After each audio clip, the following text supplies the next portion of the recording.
Today I'm tying the GurgleHop Fly, which is a hybrid between a gurgler and the hopper fly that I like to tie.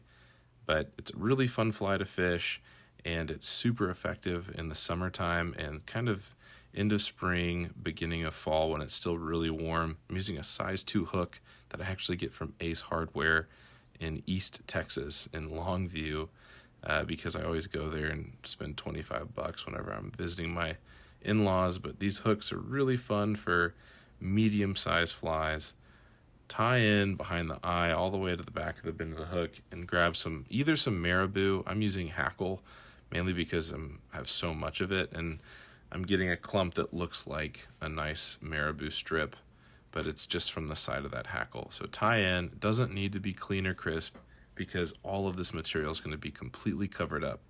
But you do want to make sure that there is a lot of tie-in so that it won't fall out. Then you're going to get one strand of flashabou, and you're going to cut it in half so that there's 2 strands.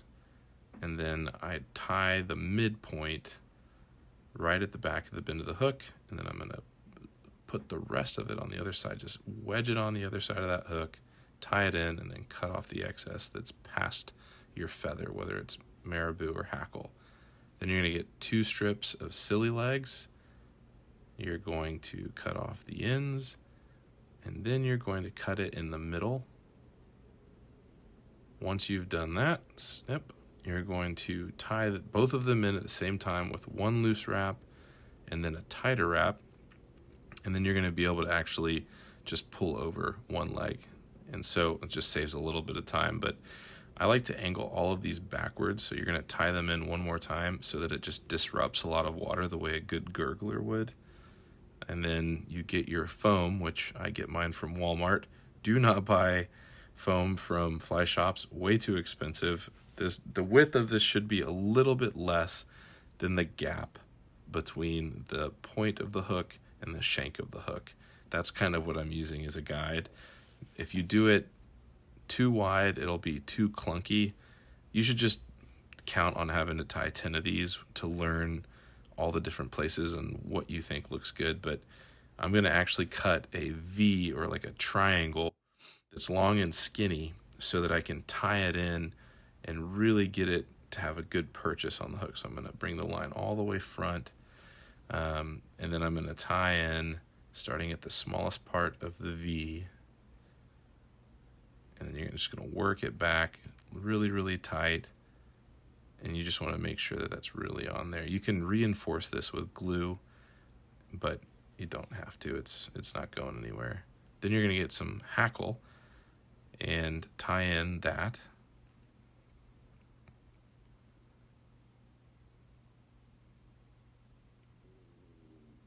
So I'm tying up to where I think the head is going to begin.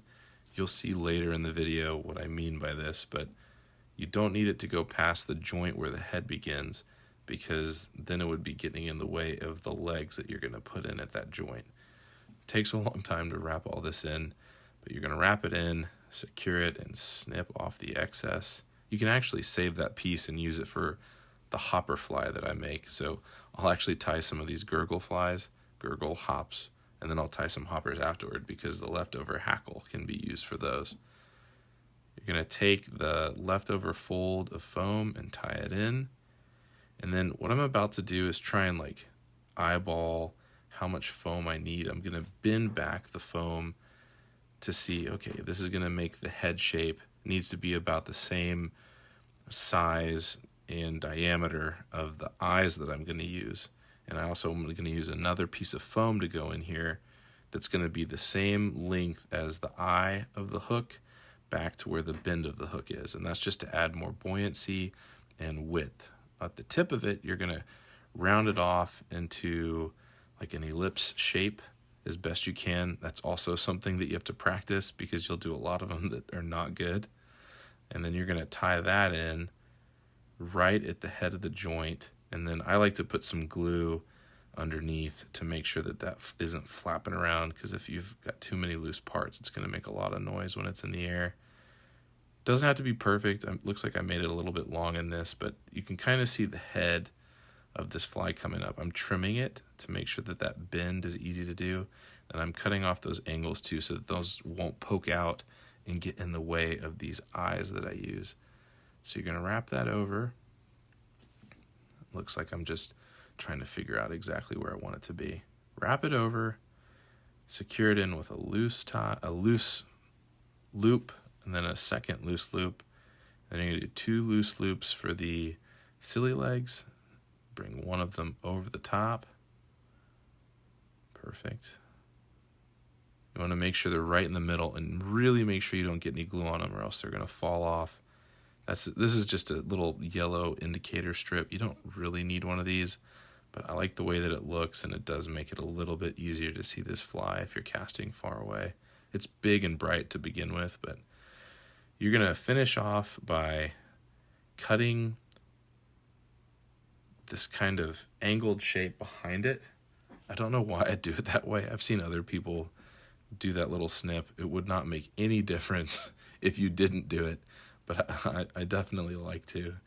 You tie off, put a little bit of glue on on where the thread tie is, and be really careful not to get the glue on those silly legs or else they'll just fall to bits. So here I'm going to gently and carefully put glue where the eyes are going to go.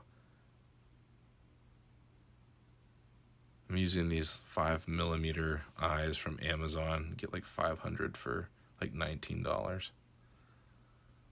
There goes one. Do the same thing on the other side.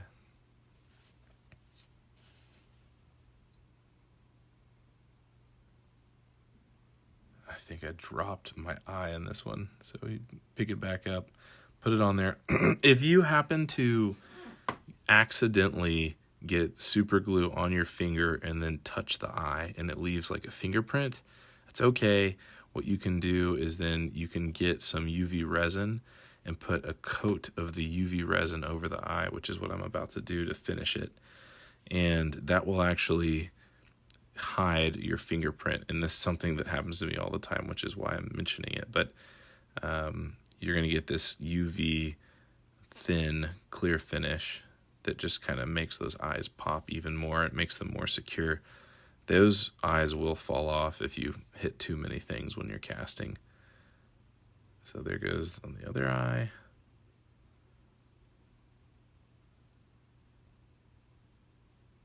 Hit it with the UV light. I love all the fuzzies on the bottom with that feather. Just, it hits the water softer, and I think the profile is a lot better when the fish are looking up at it. But stay tuned and I'll show you how I catch fish with it. That's the GurgleHop. So here's a clip of me on Lady Bird Lake. It is late spring, early summertime, and it's super hot outside. It's perfect conditions for using the GurgleHop. Big old gurgler hopper works.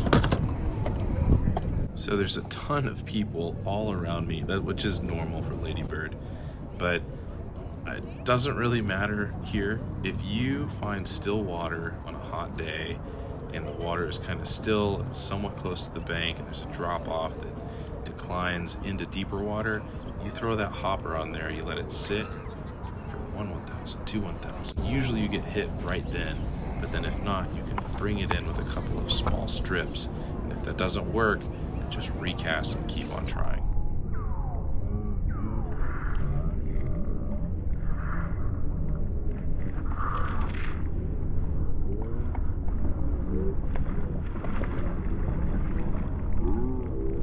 That's how you catch a fish on the GurgleHop.